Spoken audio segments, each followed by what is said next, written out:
Tövəndi dehqanlarga 2024 yillik Nobel iqtisod mukofotining sohiblaridan Darun Ajam o'g'li bilan James Robinsonning dunyoviy asari davlatlar, ya'ni millatlar nimishqa halok bo'ladidan o'zliksiz tarjima.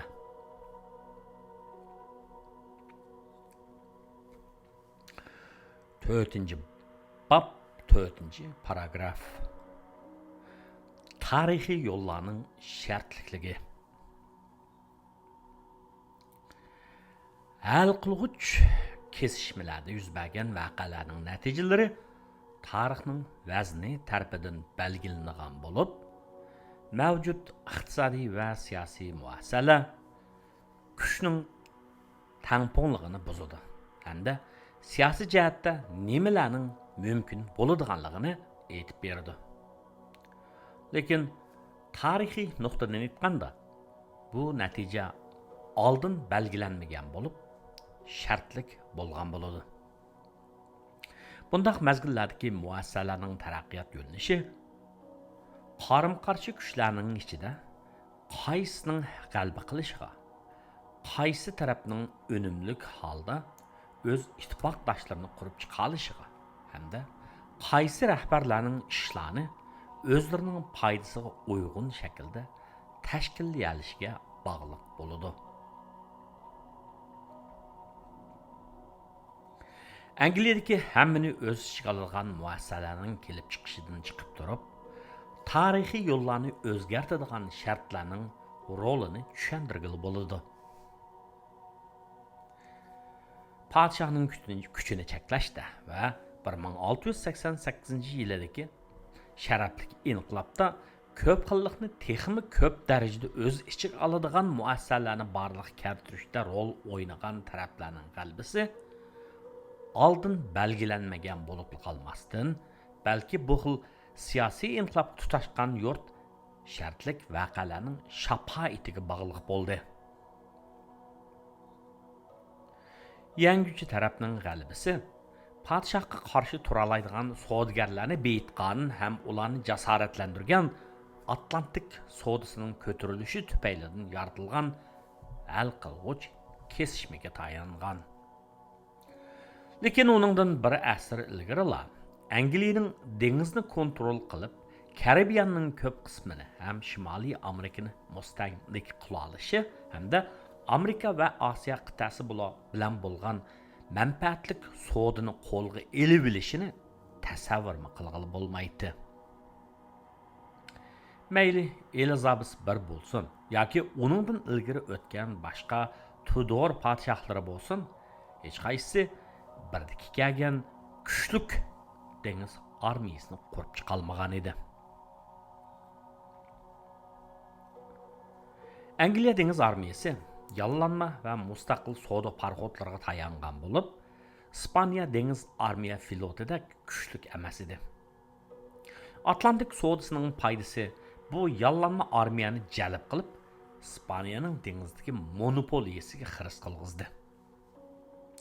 1588 yili Ispaniya podshohligi Angliyaliklarning Ispaniyaning dengizdagi monopol qilayotgan ig'vogarchiligiga hamda shu vaqtda o'z mustaqilligi uchun Ispaniyaga qarshi urush qilayotgan Ispaniyaning qo'liga tushib qolgan gollandiyaliklarning ishlariga aralashishiga xotima berish qaroriga keldi. Shuning bilan Ispaniya podshohi Filip II Medina Sidoniya kinazining qo'mondonligidagi Armada deb atalgan qudratli dengiz armiyasiga Angliyaga zarba berish uchun buyruq berdi. O chaqlarda nurg'un kishilar Ispaniyaning Angliyani mag'lub qilib, Atlantikdagi monopoliyasini mustahkamlashi va hatto ayol podshoh Elizabeth I'ni o'rib tashlab, butun Britaniya orlig'i hukmronlik qilishini bir xil muqarrarlik deb qarashgan edi. Ammo kutilmagan voqea yuz berdi. Nachar havo va jang tajribasiga qobil komandirning o'lib ketishi bilan eng oxirgi vaqtda qo'mondonlikka tayinlangan Sidoniyaning strategik xatoligi tufaylidan İspanya armadası, ya'ni İspaniyaning dengiz armiya floti o'zining barliq afzalliklarini yo'qotdi. Natijada Angliya o'zining kuchli bo'lgan dushmanining dengiz armiya paraxodlarining ko'pinchisini cho'ktirib etdi.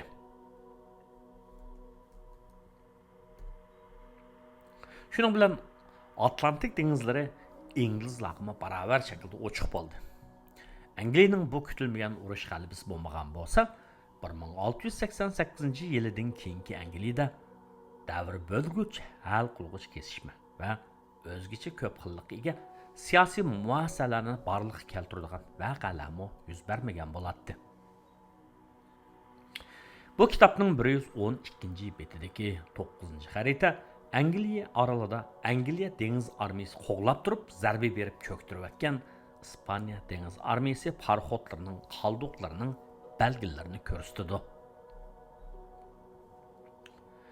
1588-yilda yashagan hech kim Angliyaga talay baxsh etgan bu dengiz urushining g'alabasining qanday natijalanganligini ko'rib yetolmagan albatta. Shu chaqlarda faqat bir necha kishilar bu g'alabaning buningdan bir asr keyin muhim siyosiy inqilobni qo'zg'aydigan halqiliq rol o'ynag'uchi bir tarixiy kesishmani barliqqa keltirganligini tushungan bo'lishi mumkin ehtimol.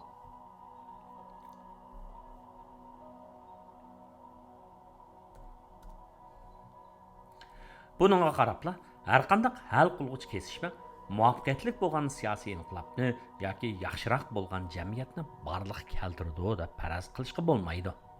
Tarix bir zolimni ag'dirib tashlab, yana bir zolimni taxtga chiqargan inqiloblar va siyosiy harakatlarning misollari bilan liq to'lgan bo'lib, Germaniya jamiyatshunosi Robert Michels buni yomon sifatlik aylanmaning zaharlik shakli bo'lgan oligarklarning, ya'ni dokalarning temir qonuni deb atagan.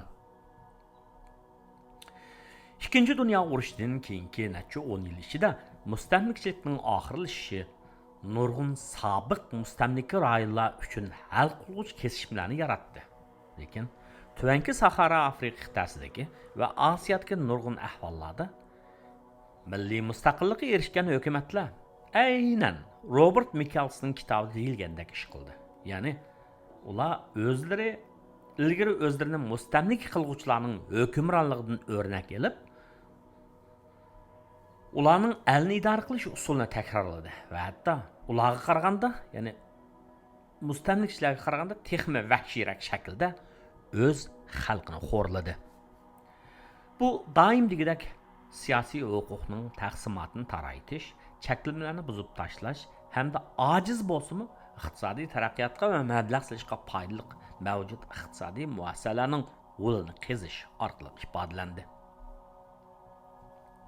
Boshqa jamiyatlarda Botsvanadagi o'xshash iqtisodning gullanishiga yo'l ochadigan siyosiy va iqtisodiy o'zgarishlarni barliqqa keltiradigan hal qilg'uchi kesishmalar faqat bir necha qatimda yuz berdi. Hal qilg'uchi kesishmalar talon-taroj xarakterli muassasalardan qutulishning o'rniga balki uningga quchoq ochadigan oqibatlarni paydo qildi. Garchi hammani o'z ichiga oladigan muassasalarning o'z-o'zini tekshirib turadigan yaxshi bir aylanmasi bo'lsa-mu, tarixning ma'lum halqiliq kesishmasi tufaylidan u keyniga chekinib, asosda texmi razil bo'lgan talon-taroj xarakterli tusni ilib qoladi. Lekin buning yuz berish bermasligi yangi shartlik bo'ladi. Biz bu kitobning 6-bobida ko'rganimizdek, o'rta asrda Venetsiya Jumhuriyati hammani o'z ichiga oladigan siyosiy va iqtisodiy muassasalarni barpo qilishga qarab cho'ng qadam tashlagan edi. Lekin 1688-yili Angliyada yuz bergan sharafli inqilobdan keyin hammani o'z ichiga oladigan muassasalarning ta'sir kuchining zo'rayotganini ko'rgan Venetsiya hukmdorlari yaxshi tarafga qarab mengayotgan muassasalarini, iqtisodiy fursatlarni hamda siyosiy huquqni monopol qilib olgan az sonliq yuqori qatlamning kontrolligidagi talon-taroj xarakterli muassasalarga aylantirib olishdi.